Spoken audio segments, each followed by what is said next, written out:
क्या हो विपुल भाई, बहुत कोई दुविधा में लग रहे हो।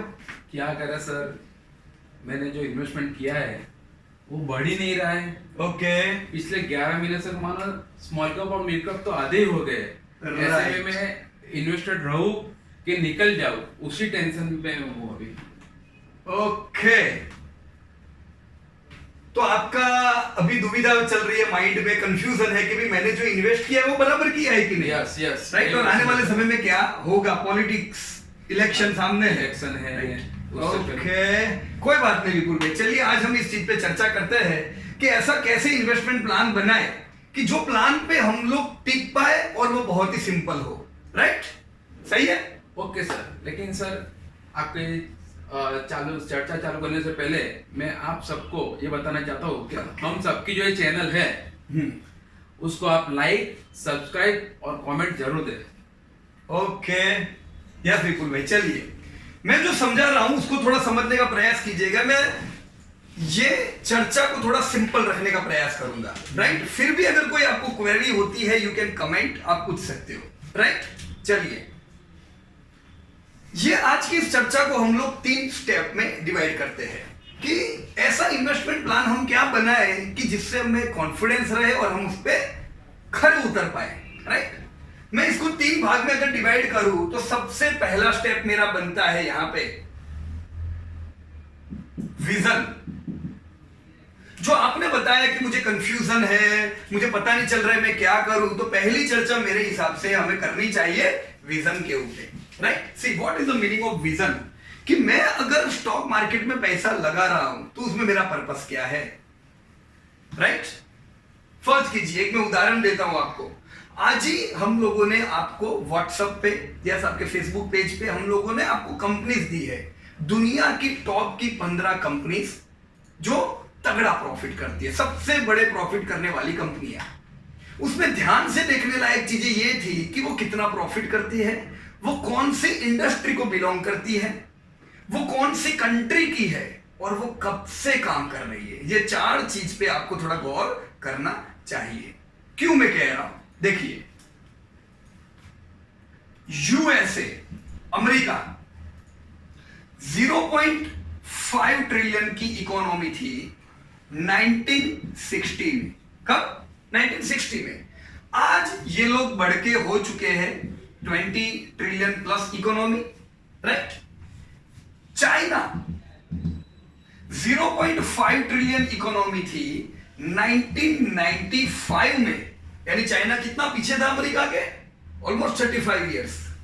आज यही चाइना पहुंच चुका है 14 ट्रिलियन की इकोनॉमी पे। ये दोनों कंट्री क्यों बढ़े हैं? क्योंकि यहां पे ग्रोथ था।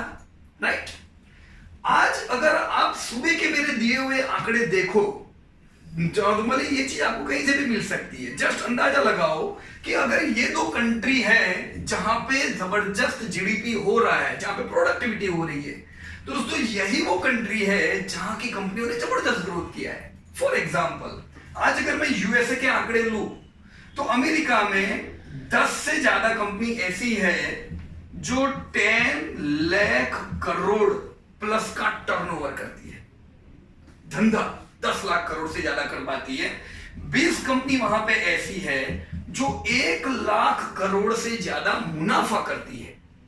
राइट, अब ये सारी कंपनी की एवरेज देखो तो 1932 की इनकी एवरेज है, पूरे जो भी टोटल अमेरिका की जितनी कंपनीज है टॉप पे 1932 की एवरेज है, यानी कितनी पुरानी कंपनीज है ये सारी। राइट, रातों रात स्टोरीज नहीं बनती है, सक्सेस स्टोरीज। राइट, समय लगता है। हम अगर चाइना को देखें, आज देखो चाइना की कोई कंपनी स्टॉक में नहीं थी अब तक, लेकिन जो कि चाइना की इकोनॉमी ने जबरदस्त ग्रो किया है। आज के आंकड़े देखें तो आज चाइना की 5 कंपनियां आ चुकी है जो 10 लाख करोड़ का टर्नओवर करती है। 10 लाख प्लस करोड़ टर्नओवर करने वाली 5 कंपनीज चाइना में है। 5 कंपनियां चाइना में ऐसी है जो 1 लाख करोड़ का मुनाफा करती है। So these all are wonderful figures. ये फिगर पहले नहीं थी। राइट, आज अगर चाइना की कंपनी भी यहां तक पहुंची है, वो क्यों पहुंची है?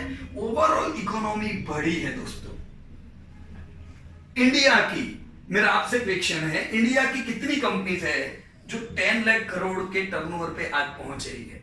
कितनी कंपनीज है जो 1 लाख करोड़ का प्रॉफिट कर पाती है? अभी 0। लेकिन दोस्तों उदास होने की जरूर नहीं है। 1960 में अमेरिका आधे ट्रिलियन पे था, 1995 में चाइना आधे ट्रिलियन पे था, इंडिया 2001 में पहुंचा आधे ट्रिलियन पे। हम 2001 में आधे ट्रिलियन पे पहुंचे, आज हम 3 ट्रिलियन इस साल हम लोग पहुंचेंगे। तो अंदाजित कितना ग्रोथ हुआ पिछले 18 साल में? 6 गुना, राइट? तो 3 ट्रिलियन पहुंचे। ये आधे ट्रिलियन से 3 ट्रिलियन की जो पूरी जो हमारी जो मुसाफिरी रही, इससे क्या फायदा हुआ दोस्तों? अगर आप सारी कंपनीज देखो, फॉर एग्जांपल 2001 में कितनी कंपनी थी जो 10,000 करोड़ का प्रॉफिट करती थी? अभी हम लोग आंकड़े देखेंगे तो आपको पता चल जाएगा। शॉकिंग। अमेरिका में ये जो ग्रोथ आया है, कितनी सारी कंपनीज है जो पिछले 100 साल से कंसिस्टेंटली प्रॉफिट कर रही है। ये सारी कंपनियां, बहुत लोग हमें ये पूछते हैं कि पीयूष भाई मैं ये शेयर ले रहा हूं, कितने टाइम का मेरा होराइजन होना चाहिए, समय का होराइजन क्या है? दोस्तों जब आप स्टॉक मार्केट में इन्वेस्ट करते हो, अगर कंपनियां साल 10 साल जब तक ये दुनिया चलती है वो लोग प्रॉफिट करती है और आपको मुनाफे का शेयरिंग मिलता है, तो फिर टाइम फ्रेम कैसा होता है? इंडिया, अगर हम आज आधे ट्रिलियन से 3 ट्रिलियन पहुंचे हैं, हम 2030 तक टिल 2030 हम लोग ये देखेंगे भारत 150 करोड़ की आबादी तक पहुंच चुका होगा। यानी हम पॉपुलेशन में चाइना को हमने पार कर दिया होगा। तब तक चाइना की इकोनॉमी यूएसए को पार कर चुकी होगी। तो हम और कई कंपनियां देखेंगे चाइना की भी। लेकिन इंडिया में क्या बदलाव हुआ होगा 2030 तक? इंडिया एक ऐसा कंट्री होगा जिसके पास सबसे बड़ी आबादी 150 करोड़। आज हमारी इनकम सिर्फ 1.5 लाख करोड़, ओनली 1.5 लाख है पर हेड इनकम। ये इनकम 2030 तक 4,70,000 पहुंचने वाली है। पास्ट हम 10% से ग्रोथ कर रहे हैं जीडीपी पर कैपिटा इंडिया का। आने वाला एस्टिमेट बहुत अच्छा है, यानी आने वाले समय में यही जो 150 करोड़ जो इंडियंस होंगे उनकी इनकम भी अच्छी होगी। तो पीपीपी बेसिस पे इकोनॉमी बहुत बड़ी बनती है, कंजप्शन बहुत बनता है। सोचो 150 करोड़ जो अंदाजित 5 लाख रुपया सालाना कमा रहे हैं, इतना पैसा वो कहां खर्च करेंगे? ये पैसा जहां पे खर्च हो रहा है वो सब कंपनियों का क्या ग्रोथ होगा? जस्ट फॉर एग्जांपल, जब हम आधा ट्रिलियन के थे यानी 2001 में, इंडिया की एक कंपनी का हमें उदाहरण लेना चाहिए, वोल्टास। मैं वोल्टास क्यों कह रहा हूं उसके पीछे कारण है। एक डिस्क्लोजर में आपको बता दूं, विपुल भी आपको भी, कि यहां पे हम जो भी शेयर की बात करेंगे ये कोई टिप नहीं है, राइट? आपको अपने दिमाग से अपने हिसाब से सोचना है। मैं सिर्फ एग्जाम्पल के तौर पर कुछ कंपनी के नाम लूंगा, राइट? ये हमारे पास बाइंग इसका हो भी सकता है, नहीं भी हो सकता है, राइट? मैं वोल्टास का उदाहरण इसलिए ले रहा हूं क्योंकि आपको जो मैंने लिस्ट भेजा दुनिया की सबसे ज्यादा प्रॉफिट करने वाली कंपनी का, नंबर 1 तो एप्पल है। Apple belong to consumer electronic. बरसों पहले बातें होती थी हर एक के हाथ में मोबाइल आ जाएगा, पर लोगों का ध्यान मोबाइल बेचने वाली कंपनी पे नहीं था। लोगों का ध्यान था AT&T जैसी कंपनी पे जो सर्विस बेचती है। हुआ क्या? मोबाइल सबके हाथ में आ गए, पर मोबाइल बेचने वाली company today is number 1। India में अगर हम कंज्यूमर इलेक्ट्रिक कंपनीज देखें, अगर आपको ये लगता है कि ये जो 150 करोड़ जो लोग हैं, आज सिर्फ 3 से 4% लोगों के घर पे एसी है, आज इनकम कम है तो लोगों के घर पे इलेक्ट्रॉनिक्स के आइटम कम है। यही आने वाले समय में क्या होगा? तो कंज्यूमर इलेक्ट्रिक की कौन सी कंपनी चल सकती है? जस्ट फॉर एग्जाम्पल मैं वोल्टास इसलिए कह रहा हूं, ये जब इंडिया की इकोनॉमी आधा ट्रिलियन थी, Voltas was making profit of around 15 crore 2001 में। आज वोल्टास कितना प्रॉफिट कर रही है? 500 करोड़। How much? 500 करोड़। तो 15 करोड़ से अगर वोल्टास 500 करोड़ पहुंचा है तो लोगों का भी पैसा बना होगा। ये 500 करोड़ कमा रहा है, अगर आपके पास शेयर आपके डिविडेंड के रूप में आपको पैसा मिल रहा है। अगर डिविडेंड ना देती हो तो पैसा कंपनी के रिजर्व में इकट्ठा होता जा रहा है, प्राइस बढ़िया एप्रिशिएट करेगा, राइट? तो यही वोल्टास जो आज 500 करोड़ कमा रही है वो 2030 में क्या कमा सकती है? बैंक आपने देखी हो तो लाइन है सबसे ज्यादा, जो आज टॉप की जो ग्रोइंग सबसे ज्यादा प्रॉफिट करने वाली कंपनी है, उसमें बैंक के कितने सारे नाम है? चाइना की सारी बैंक और अमेरिका की बैंक, ये बैंक मिला के टॉप 20 में 7 बैंक है। फर्ज करो इंडिया की कोई सी बैंक आगे बढ़ सकती है?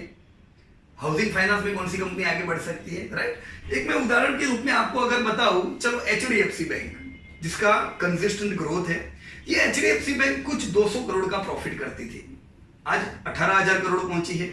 HDFC हाउसिंग फाइनेंस, अगर रियल एस्टेट की जरूरत जबरदस्त पड़ेगी, जितनी पॉपुलेशन बढ़ती जाती है, अर्बनाइजेशन बढ़ता जा रहा है, तो रियल एस्टेट की मांग बढ़ती है, हाउसिंग फाइनेंस भी अच्छा रह सकता है। HDFC was making profit of around 500 crore इन गरीब इंडिया, आधा ट्रिलियन इंडिया, आज 3 ट्रिलियन में यही HDFC 500 करोड़ से 13,000 करोड़ पहुंच चुकी है। ये 2030 में कितना प्रॉफिट करती होगी। मैं आपको बेस्ट कंपनी इसलिए बता रहा हूं क्योंकि आप जब लंबे समय के लिए इन्वेस्ट करते हो तब आप कौन सी कंपनी में इन्वेस्ट करना चाहिए। जो वर्ल्ड की जो लिस्ट देखा आपने, उसमें वो कंपनियां आज टॉप तक पहुंची है जिन पे डेप्ट कम थी, वो धंधा करते गए, प्रॉफिट कर सके। क्यों? क्योंकि डेप्ट कम थी। तो हमें ऐसी कंपनी ढूंढनी पड़ेगी जो कंपेरेटिव कम डेप्ट से अपना धंधा चलाना जानती हो, राइट। ऑटो देखो, कितनी सारी ऑटो की कंपनी है। बैंक में मैं ये भूल गया, एक SBI, राइट, 3 लाख करोड़ का टर्नओवर है, एनपीए की वजह से लॉसेस कर रही है। ये एनपीए का इश्यू खत्म हो जाता है, यही बैंक 30,000 करोड़ का प्रॉफिट कर सकती है, right. Just think about it. मैं सिर्फ आइडिया दे रहा हूं, आपको कूदने की जरूरत नहीं है उसके ऊपर। You think in your way. आप सही हो सकते हो, मैं गलत हो सकता हूं, right. Just think about it. इसके अलावा के टेक्नोलॉजी जो सेक्टर है, आज टेक्नोलॉजी की कंपनियां भी नंबर 1 पे है, राइट। इंडिया की कौन सी टेक्नोलॉजी की कंपनी है? TCS है, 25,000 crore profit.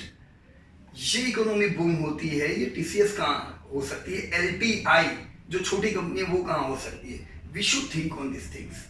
Auto, Mahindra and Mahindra 100 crore का प्रॉफिट करती थी 2001, आज कितना प्रॉफिट करती है? 8,000 करोड़। पैसा क्यों कमाया? क्योंकि इकोनॉमी बढ़ी, ये सब कंपनी का धंधा बढ़ा, और धंधा बढ़ा तो प्रॉफिट बढ़ा। पर धंधा बढ़ा और ये सब अगर लोन में, अगर देवे में डूबी हुई कंपनियां होती तो प्रॉफिट नहीं बढ़ता, राइट। पर कंपनी के रेवेन्यू बढ़े, प्रॉफिट बढ़े। जस्ट हैव अ विजन, ये 2030 कितना सुनहरा हो सकता है। ये छोटे छोटे जो फॉल आते हैं उससे घबराने का नहीं, ऑलवेज बी प्रिपेयर्ड। हमेशा जो शेयर चलते हैं वो पास्ट में भी, आप वोल्टास लो, HDFC लो, HDFC बैंक लो, कोई भी कंपनी, एप्पल लो, बर्कशायर हैथवे लो, चाइना की कंपनी लो, कहीं की भी कंपनी लो, ये कंपनी ऐसे ही चलती है, एक रेंज में चलती रहती है, फिर अचानक जबरदस्त रैली आती है। ये रैली शॉर्ट टर्म के लिए आती है।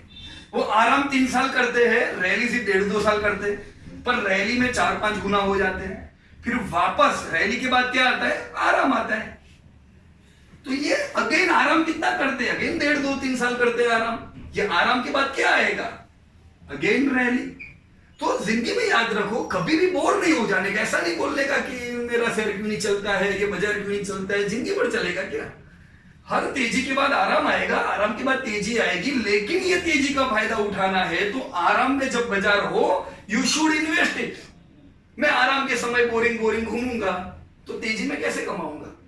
तेजी में कमाने के लिए आराम मोड में मुझे इन्वेस्ट करना चाहिए। Got it? So have your vision clear, friends. हम लोग एक गोल्डन अपॉर्चुनिटी पे है, भारत बढ़ने वाला है, हमें इन्वेस्ट करना चाहिए। Number 1 thing which I discuss with you was vision. What was second thing? मैंने बोला था 3 भाग में हम बेचेंगे इसको। Second was disciplined investment. Disciplined investment का मतलब कि मैं ये क्यों सोचता हूं कि आज मैंने 50,000 डाला, ये बिल्कुल नहीं टूटना चाहिए, ये तो ऐसे ही चलेगा ना। आपने 50,000 डाला, 25%, 30% डाउन हो सकता है, राइट। पर आपने आज डाला कि आज आखिरी दिन है। मैं कितने सारे लोगों से पूरे भारत में मिलता हूं, मुझे बहुत दुख होता है ये जान के कि ये सारे लोग कमा रहे हैं, पर जब बाजार गिरता है ये लोग टेंशन में आ जाते हैं, ये लोग घबराए हुए फिरते हैं, और गिरे हुए बाजार में ये कभी पैसा नहीं डालते। वापस बाजार जब चलता है तो 5 गुने भाव पे ये लोग लेने को आते हैं। जहां पे बोलते हैं पैसा नहीं, मेरे पास पैसा नहीं है, अभी फंसा हुआ है, वही लोग तेजी आती है पता नहीं कहां से पैसा लेके आते हैं। सही बोलो, जहां पे डालना चाहिए यहीं पे डालना चाहिए। बोरिंग समय जब दुनिया को इंटरेस्ट नहीं है, हमें वो समय पे दोस्तों प्रैक्टिस करनी चाहिए। डिसिप्लिन बना दो। इफ आई एम अर्निंग, अगर मैं कमा रहा हूं, मुझे हर महीना SIP करनी है, मुझे हर महीना पैसा डालना है। जब तेजी आएगी ना, तब मैं नहीं बोलूंगा आपको कि आप हर महीना पैसा डालो, पर ये समय पे आपको डबल पैसा डालना चाहिए। भले तेजी में आप बिल्कुल नहीं डालो, कम डालो, राइट, बट डिसिप्लिन इन्वेस्टमेंट होना चाहिए, राइट विपुल भाई? मैं आपको भी बोलता हूं, मैं आप लोगों को भी बोलता हूं, इन्वेस्ट रेगुलरली। हर महीना देखो नहीं कि मेरा शेयर टूट रहा है, चल रहा है। I should invest regularly in strongest of the stocks. And third and last thing, तीसरा और आखिरी चीज मैं आपको बता दूं, जहां पे कुछ आंकड़े में जरूर बताऊंगा आपको रेगुलर इन्वेस्टमेंट पे, राइट? हमने बहुत बार चर्चा भी किया है। अगर 10,000 रुपए में इन्वेस्ट करता हूं, ये मेरा दो जगह पे जाना चाहिए, डेप्ट में जाना चाहिए और स्टॉक में जाना चाहिए। डेप्ट में इसलिए ताकि मुझे जरूरत के समय पे काम लगे, यानी फिक्स डिपॉजिट में, पीपीएफ में, कहीं पे भी ये गारंटेड है कि मुझे कहीं भी काम लगेगा, कभी भी इमरजेंसी आए, I can use this money. Equity यानी स्टॉक के जो पैसे हैं वो मैं वेल्थ क्रिएशन, मेरे सपनों को पूरा करने के लिए डाल रहा हूं। ये पैसे मान लो अगर मैं 10,000 रुपया हर महीना डालता हूं, अगर डेप्ट में डाल रहा हूं, ये भी 30 साल में 1 करोड़ पहुंचने वाला है। मैं 10,000 रुपया जो इक्विटी में डाल रहा हूं, 12% का एवरेज रिटर्न है हमारा, पास्ट का भी और आने वाले समय का भी रहेगा। तो ये 1 करोड़ के बदले मैं 3.5 करोड़ की वैल्यूएशंस करता हूं, just regularly investing in my stocks. 10,000 rupees investment can bring 3.5 crore. अगर मैं स्मार्ट हुआ, मैं रिसर्च करता हूं, मैं पढ़ता हूं, मैं जानता हूं, मैं लोगों पे डिपेंड नहीं रहता हूं, अगर मैं सिर्फ 3% से बाजार को आउट परफॉर्म कर सका, देखो बाजार तो 12% से चलने वाला है, आप अगर सिर्फ 3% से आउट परफॉर्म करते हो ना, ये 3.5 करोड़ की वैल्यू होती है 7 करोड़। तो दोस्तों यहीं पे फोकस करो, right? Invest regularly in disciplined way. Third and last thing my dear friends, आखिरी चीज, तीसरी, एजुकेट योरसेल्फ। एजुकेशन में रखो। देखो हम लोग बोर क्यों हो जाते हैं, हम लोग ढीले क्यों हो जाते हैं? एक कोयला जो सगड़ी से बाहर रहता है वो ठंडा हो जाता है, तो हमें तो सगड़ी में रहो। सगड़ी हमारी क्या है स्टॉक मार्केट में, इन्वेस्टमेंट में? कोई हमें कहने नहीं आने वाला है जब बाजार गिरा हुआ होगा, चल भाई तू इन्वेस्ट कर। हमें सर डिसीजन लेना होगा, मुझे खुद को एजुकेट करना पड़ेगा। एनुअल रिपोर्ट्स पढ़िए, रिजल्ट्स जो आते हैं वो पढ़िए, ये सब चीज से बहुत फायदा होगा और आप हमेशा गर्म रहोगे। ट्रेनिंग्स कीजिए। देखो हम कितनी सारी मीटिंग्स करते हैं, आपके लिए वो मीटिंग 2 घंटे की हो सकती है, पर मेरी टीम 2 महीने से पीछे पड़ी होती है। सोचो कितना ये लोग मेहनत करते हैं सिर्फ आपको 2 घंटा सर्व करने के लिए, राइट? विश्वास किसको रखना है? खुद के ऊपर हमें रखना है। टीम काम कर रही है पर मुझे अपने आप को एजुकेट करना है। ये एजुकेशन हो, कोई भी एजुकेशन, रेगुलरली एजुकेट योरसेल्फ। मैं आपको जाते जाते एक अनोखी, एक नई कैंडल बताना चाहूंगा आज।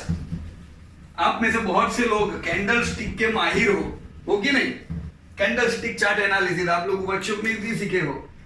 मैं आपको 2 कैंडल बताऊंगा। ये कैंडल बहुत कुछ कर सकती है, राइट? कैंडल का नाम है, क्या नाम है? बोलो, अंदाजा लगाओ। हकुना मटाटा। हकुना मटाटा नाम सुना है बिल्कुल भाई इसका पहले? नहीं सुना है आपने? किधर सुना है? Lion King. लायन किंग, यार लायन किंग। देखो लायन किंग में हकुना मटाटा कब आता है? हकुना मटाटा का मतलब क्या होता है? ये क्यों कैंडल में कह रहा हूं इतनी इंपॉर्टेंट है? क्योंकि 90% लोग, उनकी कैंडल ऐसी चलेगी जब बाजार अच्छा नहीं होगा तब। Always feeling sad. और ये बीमारी भयंकर होती है, ये अपने आजू बाजू सब पे ये बीमारी फैलाते हैं। स्टॉक मार्केट, चोर बाजार, मैं शेयर लेता हूं, वो पे एफआईआई दिखता है, मेरे लेने के बाद वो आधा हो जाएगा, मैं बेचता हूं फिर वो डबल हो जाता है। ये सब बातें हैं दोस्तों, ये सैड स्टोरी लेके नहीं चलने। Always be happy. आप सोचो कौन सा चेहरा देखना आपको पसंद आएगा, ये कि ये? बिल्कुल भाई, ये हंसा हुआ चेहरा। ऐसा एक चेहरा अपने घर पे लगा दो और लिख दो हकुना मटाटा। हकुना मटाटा का मतलब है I am always happy, no problem. मेरी लाइफ में कोई प्रॉब्लम नहीं है क्योंकि मुझे मेरा विजन पता है। शॉर्ट टर्म प्रॉब्लम आएंगे, I will always be happy and create wealth. Right friends, clear है विपुल भाई? Yes, इसमें कुछ आपको लगता है कि पूछने जैसा लगता है? आपने मेरा सब टेंशन सब दूर कर दिया। अभी मैं 2030 तक आपसे कुछ पूछूंगा नहीं और मैं स्टे इन्वेस्टेड ही रहूंगा। आपने जो स्टॉक एसआईपी की बात की है, हाँ। वो मैं भी चालू रखूंगा और हर महीने थोड़ा थोड़ा डायरेक्टली स्टॉक में इन्वेस्ट करता रहूंगा। कब से? कल से? आज से। Very good. Thank you sir. या हम लोग जरूर मिलेंगे दिल्ली के इवेंट में। परसों 20 तारीख को हमारा इवेंट है दिल्ली में, एनसीयूआई ऑडिटोरियम में, राइट? विपुल भाई आप भी हो ना Delhi? Yes. So we will meet in Delhi, और दिल्ली के बाद 3 दिन का वर्कशॉप है हमारा हैदराबाद। ये 3 दिन हम यही सब चीजों पे चर्चा करने वाले हैं। एंड बिलीव मी, आने वाला समय hakuna matata, right? Thank you very much and best of luck to everybody. Hakuna Matata. What a wonderful phrase.